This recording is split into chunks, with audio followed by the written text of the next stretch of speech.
അങ്ങനെ ഇന്ന് ഞാൻ ഭയങ്കര സ്റ്റൈലായിട്ട് ഒരുങ്ങുന്ന പോലെ നിങ്ങൾക്ക് തോന്നുന്നുണ്ടോ? ഇല്ല, അത് ഞങ്ങൾ ഡോക്ടറെ അടുത്തേക്ക് പോവുകയാണ്. അപ്പോൾ ഡോക്ടറെ അടുത്തേക്ക് പോകുമ്പോൾ ഞാൻ വിചാരിച്ചു സിമ്പിളായിട്ട് ബൈക്കിൽ പോകുന്ന കാരണം ഒരു ജീൻസും ചുമ്മാ ഒരു ടോപ്പ് ഇടാമെന്ന് വിചാരിച്ചു.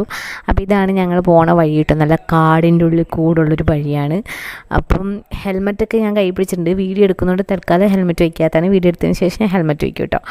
അപ്പോൾ അതിന് ശേഷം ഞങ്ങളത് ഹോസ്പിറ്റലിൽ എത്തി. ഞങ്ങൾ 2 മാസ്കൊക്കെ വാങ്ങിച്ചു. ഒരു മാസ്ക് എനിക്കും ഒരു മാസ്ക് ഏട്ടനും വെച്ചു. അപ്പം മെയിനായിട്ട് ഏട്ടന് വൈകുന്നേരം ഫുഡ് കഴിക്കുമ്പോൾ വയറിന് എന്തോ സ്റ്റക്കാവുന്നു എന്നൊക്കെ പറഞ്ഞ് ഡോക്ടറെ കാണാൻ വേണ്ടി നമ്മൾ പോയതാണ്. ഡോക്ടറെ പോയി കണ്ടതിന് ശേഷം നമ്മൾ ആദ്യമോന് അവൻ്റെ ഡ്രസ്സുകളൊക്കെ തൂക്കിയിടാൻ വേണ്ടി ഒരു ഹാങ്ങർ മേടിക്കാൻ വേണ്ടിയിട്ട് ഇവിടെ അടുത്തുള്ളൊരു മോളല്ല, ചെറിയൊരു സ്റ്റോറിൽ കയറി. അപ്പോൾ അവിടെ കയറിയപ്പം ലിഫ്റ്റിൽ മുകളിലേക്ക് കയറിപ്പോയതാട്ടോ. അപ്പം ലിഫ്റ്റിൽ അവിടെ ചെന്ന് ഞാനിങ്ങനെ കുറേ നോക്കിയിട്ടോ. അപ്പോൾ ഇതിന് 194 രൂപ ചോദിച്ചപ്പോൾ, അതായത് കുട്ടി ഹാങ്ങർ. പിന്നെ ഞങ്ങളിങ്ങനെ അങ്ങനെ നോക്കിയപ്പോൾ 124 രൂപയുടെ ഹാങ്ങർ കിട്ടി. അപ്പോൾ അത് 2 വാങ്ങിച്ചു. പിന്നെ അത് കഴിഞ്ഞിട്ട് എനിക്കൊരു വാട്ടർ ബോട്ടിൽ, എൻ്റെ ആ കുട്ടി ബാഗ് ഉണ്ടല്ലോ, അത് ഞാൻ ചെറിയൊരു ബാഗ് ഇപ്പോൾ അടുത്ത് വാങ്ങിച്ചതാണ് പുറത്തൊക്കെ പോകുമ്പോൾ ഇടാൻ വേണ്ടിയിട്ട്.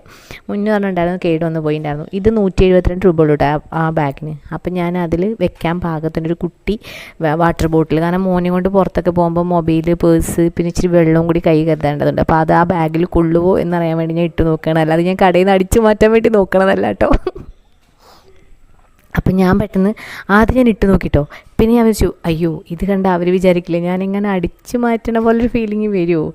അപ്പോൾ ഞാൻ വിചാരിച്ചു വേണ്ട, വെച്ച് നോക്കണ്ട. അപ്പോൾ ഏട്ടൻ പറഞ്ഞു, നീ അതിൽ വെച്ച് നോക്ക്, എന്നാലല്ലേ ഇത് പാകാവുള്ളൂ എന്നറിയുള്ളൂ എന്ന് പറഞ്ഞു. പിന്നെ അതിൽ വെച്ച് നോക്കിട്ടോ.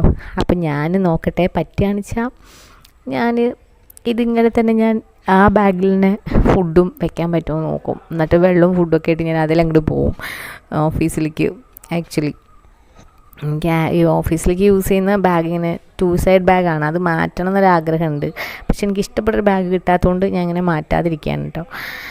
അപ്പം ഞാൻ കുറേ കുപ്പികൾ നോക്കി. പിന്നെ കുറേ കഴിഞ്ഞപ്പോൾ ഏട്ടന് മനസ്സിലായി, എനിക്ക് കുറേ നോക്കിയൊരു മെൻ്റൽ പോലെ ആയി. അപ്പം എത്രയും പെട്ടെന്ന് ഈ കുപ്പിയുടെ ഒരു എനിക്ക് ഫോൾഡ് ഇരിക്കുമ്പോൾ വെച്ചാൽ എൻ്റെ അരികു ഭാഗമില്ല, അങ്ങനെ മോനെങ്ങാണ്ട് എടുത്ത് കുടിക്കുകയൊക്കെ ചെയ്യുമ്പോൾ നല്ല ബ്ലേഡ് പോലെ ഇരിക്കണം, തെറ്റ വായ മുറിയാൻ സാധ്യതയുണ്ട്. പുറത്തെ കവറൊക്കെ ഓക്കെ, പക്ഷേ ആ വായയുടെ ഭാഗം കട്ടിയില്ലാത്തത് കൊണ്ട് തന്നെ കുടിക്കാൻ പറ്റില്ല നമുക്കൊക്കെ പറ്റും. പക്ഷേ അറിയാതെ അങ്ങനെ തെറ്റിയ വായ മുറിയും, ഉറപ്പായിട്ട് മുറിയും. അപ്പം ഞാനിങ്ങനെ പല ആംഗിളിലൂടെ നോക്കിയിട്ട്, അപ്പോൾ നമ്മൾ വിചാരിക്കില്ലേ കുപ്പിയൊക്കെ സെലക്ട് ചെയ്താൽ വല്ല പാടുണ്ടോ, ഒരു ഭംഗിയുള്ള കുപ്പി ഇച്ചിരി വെള്ളം കൊള്ളുന്നത് എടുക്കുക, അങ്ങനെയല്ല. അതിൽ തന്നെ കുറേ കാര്യങ്ങൾ നോക്കാനുണ്ട്. അപ്പം അങ്ങനെ കുപ്പിയൊക്കെ വാങ്ങി വന്നപ്പം മോന് എള്ളുണ്ട വാങ്ങിച്ചു. അപ്പോൾ ഏട്ടൻ പറയണ എനിക്ക് വിശക്കണു, കടലമിഠായി മേടിക്കാൻ പോവാണെന്ന്. എന്നിട്ട് ഏട്ടൻ അവിടെ നിന്ന് തന്നെ കടലമിഠായി വാങ്ങിച്ചിട്ട് ആ ചെക്കനോട് പറഞ്ഞത് വേഗം ബില്ല് ചെയ്ത് കായോ, ഞാനിപ്പോൾ കഴിക്കാനാണെന്ന്. എന്നിട്ട് അവിടെ നിന്ന് കടലമിഠായി വാങ്ങിച്ചിട്ട് അപ്പം തന്നെ പൊട്ടിച്ച് അവിടെ നിന്ന് തന്നെ കഴിച്ചു. പിന്നെ ഞാനും കഴിച്ചു. നല്ല ടേസ്റ്റുള്ള കടലമിഠായി ആയിരുന്നു കേട്ടോ. സാധാരണ വാങ്ങണ പോലെ അല്ല, കഴിക്കണ പോലെ അല്ല, അതൊരു പ്രത്യേക ടേസ്റ്റ് ഉണ്ടായിരുന്നു. അപ്പം ഞാനത് ഏട്ടൻ കടിച്ചിട്ട് ബാക്കി ഇങ്ങനെ മേടിച്ച് കഴിച്ചുകൊണ്ടിരിക്കുക. അപ്പോൾ നോക്കുമ്പോൾ ഏട്ടൻ ഏസിൽ അത് ഒരെണ്ണം എടുത്തിരിക്കുക തന്നിക്കുക. അപ്പോൾ ഞാൻ പറയുകയാണ്, എന്താ പറയുക, എന്നെ ഒഴിവാക്കിയില്ലേ ഒരെണ്ണം തന്നിട്ട് എന്ന്. അങ്ങനെ ഞങ്ങൾ കടലമിഠായിയൊക്കെ കഴിച്ചിട്ട് മെല്ലെ വീട്ടിലേക്ക് പോകുന്നു. വീടും വെയിലായ കാരണം ഉണ്ടല്ലോ, സീറ്റ് സൂപ്പറായി പൊള്ളിയിട്ടുണ്ടായിരുന്നു. ഓക്കെ.